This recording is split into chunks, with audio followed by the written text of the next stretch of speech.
Hello Internet, Demajen here with another metroidvania map video. Again, this one is an announcement as opposed to this is the guide. This is not the guide, this is a snapshot of the guide as it currently stands. It could change, it could get tweaked, it could get updated. Check out the description below for the actual links to get your hands on the guide. Blast Brigade versus the Evil Legion of Dr. Cread is a game that I had not heard of until a handful of weeks ago. And when I went searching for information about it, I stumbled upon a post on Reddit that actually mentioned me as like, I can't believe Demajen's mapped all of these other weird games, all of these indie hits that aren't very good, and he's not mapped Blast Brigade. And the reason for that is because I'd literally never heard of the game. It came out in 2022. And yeah, just completely passed me by. So either the marketing made it look like something that I would have no interest in, or something else weird was going on. But I have now played it. And I'm going to be real with you. I wish I hadn't. Because I didn't enjoy it at all for a good chunk of the game. Let me fill you in. What is Blast Brigade? Blast Brigade is a really beautifully animated, really charming and interestingly characterized four-person swapping metroidvania experience set in a kind of 60s 70s spy / action thriller style thing with a little bit of 90s and noughties camp thrown into it. And the setup is brilliant. The characters are brilliant. The game looks gorgeous. The map is excellent. There is so much that I really, really like about this game. Except the gameplay, which is, for a video game, a little bit of an issue. Blast Brigade is a shooter. And it is a very good shooter. It is a very competent shooter. The controls are, for the most part, very tight. But as you progress through the first, shall we say, 4, 5, up to about the 6-hour mark, you start to notice that you're not increasing in power, but the enemies are very much increasing in health. And it starts getting more and more and more laborious to kill even basic enemies. Yeah, you can go back to the initial zone and 1 or 2 tap most of the enemies, but when you get towards the right-hand side of the map, you really start to feel that, enemies are a little bit bullet spongy. It's taken me quite some time to kill even basic enemies.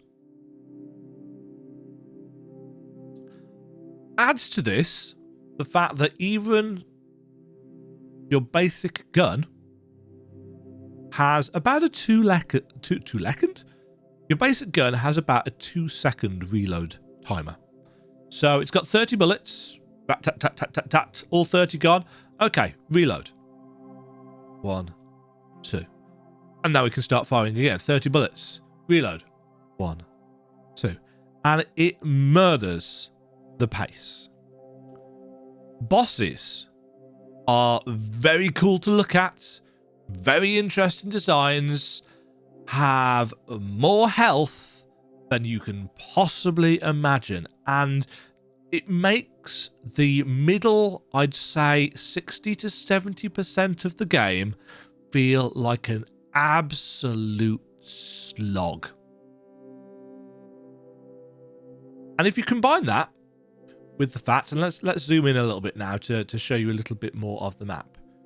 If you combine that with the fact that save points, as represented by these hammocks, just looking at the map, it looks like there's loads of save points. And that they're all quite close together. But if you think, actually, to get from here to here, actually takes you a good chunk of time because of how long it takes to kill the enemies and how many obstacles there are in the way, you will probably quite quickly find that maybe you'd like a handful more save points, because it really does feel like it's a little bit of a slog. The game uses a heart or pip based health system, so each time you take a piece of damage you lose a heart, and you only end up with about 12, I think, by the end of the game. And in order to heal, you need to stand still, you need to channel your heal, and it only heals 2 hearts until you get the upgrade later in the game, which lets it heal for 3 hearts. Which means that with all the obstacles and with all the enemies having greater range than you do and all of that kind of jazz, you take damage quite regularly. How can you mitigate that? Well, it's not through leveling up. You don't get armor or anything like that. What you do get, and what you can find all over the map, is these little modules which you can equip to your PDA, your spy watch, basically. And this is a little bit like a charm style system from Hollow Knight. There's no specific pips for this one, so this one doesn't take 3 and this one takes 2. That's not how it works.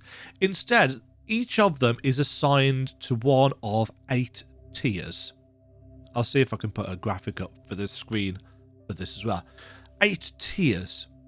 And each tier can only have one of the 4-ish choices on that tier activated per time. And that's fine. I like that as a system. What I didn't like was the fact that in order to unlock the ability to activate those tiers, you have to find crystals. And there's enough for all 8 to be activated. I can't actually remember that. Here's one of them. So these ruin crystals. In order to use the different tiers of the PDA, you have to do the following. You have to find a ruin crystal. You have to take it back to the hub. You have to make sure that you've turned in these upgrade kits so that you can actually open the Power Flow Omni Compressor. Takes 3 of them. They're not super difficult to find. I've got them all marked on the map. And then you can turn the ruin crystals into PDA batteries, which allows you to slot them in and unlock an extra tier for your PDA. The only problem is that a lot of them are actually really kind of awkward to find. There's a couple of easy ones, but most of them are really late game. They're really late game, or they're quite awkward to get to, as is the case with the yellow ruin crystal, or the black ruin crystal up there, or the white one, or the red one, which is really, really late game. So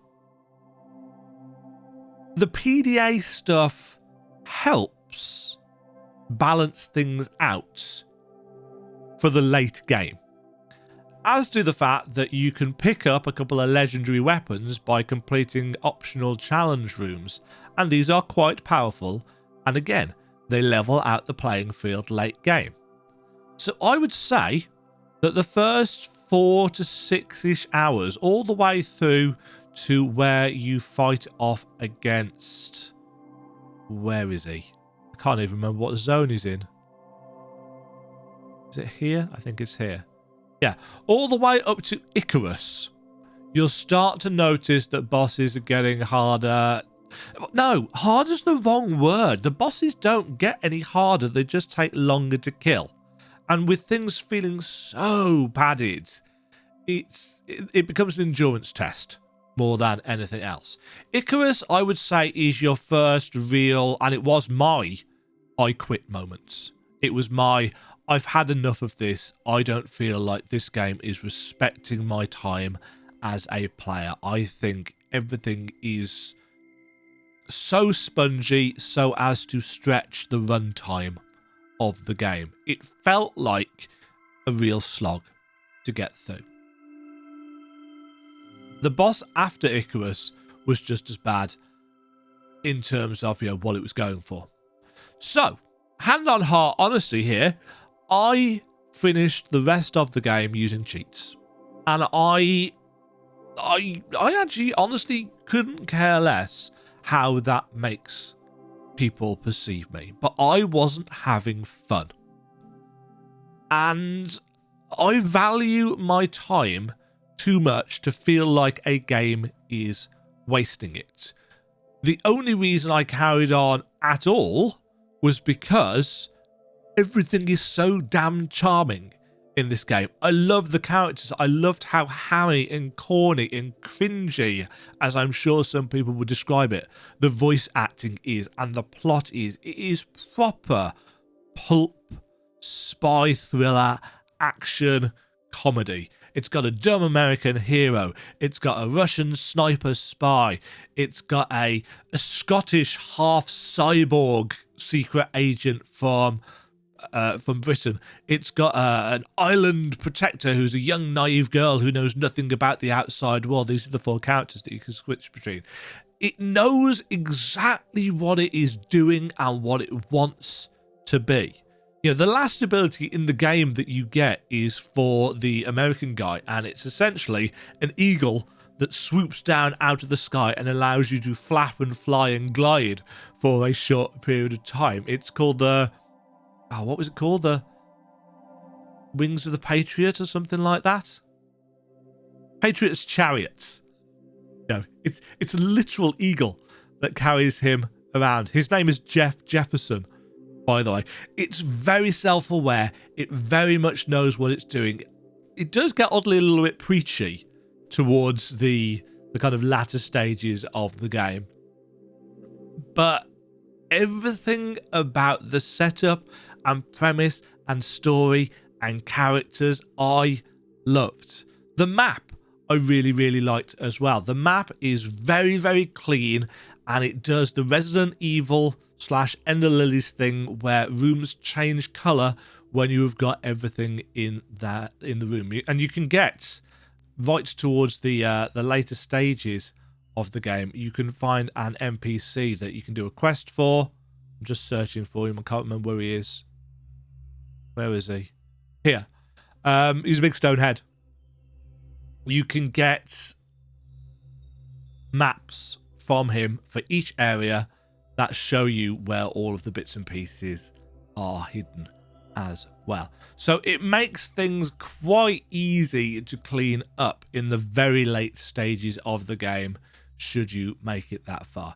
But everything... There's so much good stuff here. If there'd been an easy mode where enemies had, say, 50% health, I would have totally legit played on easy mode. But everything felt like it had a good 50% to 100% to 200% more health than they needed. And as I said, bosses became a real slog because of it. But the exploration was great. The map was great. The setup was great. The story was great. Everything was great except the balancing. And I think that was off. But everything else that you could think of that you could want from the map is on here. All of the treasures that you can find. As I said, finding these is not a challenge because you can get the secret maps towards the end of the game which show you where everything is anyway. But I've also marked on here what the different lore things are, barriers that you can blow up. There's some grapple points, but I haven't marked every single one on. I've just put 1 or 2 in kind of the general area. There's chakram points that you can teleport between with one of the later game characters. All of the collectibles, all of the modules that you can equip, key items that you can find, pieces of hearts that you can find, mini bosses, weapons, all of the save points and fast travel points are already marked on here anyway. There's a lot of game here. There's arguably less game than I think they maybe intended, and thus they padded it out. But apparently it went through a good chunk of early access time as well. As I said, I just not heard of it. But anyway, the game is now mapped. You can use it if you want to. Links for how to get your hands on the map are down in the description below. Keeping in mind that this guide in front of you, or this image in front of you, is not the guide. The guide will undoubtedly be tweaked and updated, and mistakes that I've made on here will get fixed, and so on and so forth. It is such a shame, I think, that for me, they didn't get the balancing right. Because everything about the game, except that balancing, for me, was excellent. But because the actual gameplay was, in my opinion, so badly tuned and so sloggy and almost tedious and bloated, I ended up sticking this in my C tier for competence. And that's really wrong, because this isn't just a competent metroidvania. It's actually a really good metroidvania with some really bad balancing, in my opinion. Now, I am sure there are going to be a good chunk of people that disagree with that assessment, and I still recommend the game. But you're going to have, in my opinion, a good chunk of patience. More patience than I have got in order to get through this without doing what I did and just cheating. And there's not a lot you can do cheat-wise in this either, because it uses some really weird code-related stuff. So I ended up just locking the ammo in the gun to max, so I wouldn't have to worry about the 2-second reload thing all the time, and locking my health to 100%, which works for most of the game, but oddly doesn't work properly at the end. But as I said, the first 5-6 hours, great, for the most part. The last hour, once you've got all the PDA stuff unlocked and you've unlocked the ability to teleport around the map, also great. Really enjoyed the last hour of the game. It's just the bit in the middle that doesn't quite work for me. Have you played Blast Brigade? Did you play it at launch? What was the early access like? As I said, I know nothing, or I knew nothing about the game. It completely passed me by, and I have no idea why. Does anybody know why? I know I was playing Final Fantasy XIV's latest expansion in the month that this released, but the fact that I hadn't heard anything about it marketing-wise, it's like, why? Why did this pass me by? Have you played it? What did you think about it? Did you think the balancing was good and spot on? Do you have more patience? Or do you just not value your gaming time as much as I do? I don't know. And I meant no insult when I said that, certainly. You know, people have got differing amounts of time. I'm glad I finished it, because I very much enjoyed it. Although there is some sequel bait at the end. And as far as I am aware, the dev team didn't make any money out of this, possibly because nobody had heard of it. And I don't think they're around anymore as a company. Because I imagine that this was quite an expensive game to make. The production values are really high. But I don't think it is getting the sequel that it's sequel baited.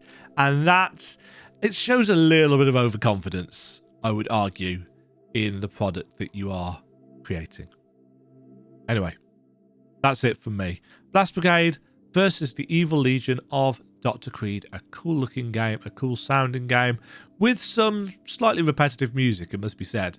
Great map, but hampered by the actual gameplay mechanics and imprecise controls for the grappling hook, which I don't think I've mentioned, but the imprecise controls for the grappling hook, and just some really, really shonky game balancing. Thank you very much for watching. If you want to support me further, you can head on over to Twitter, follow me on there for all of my random ramblings.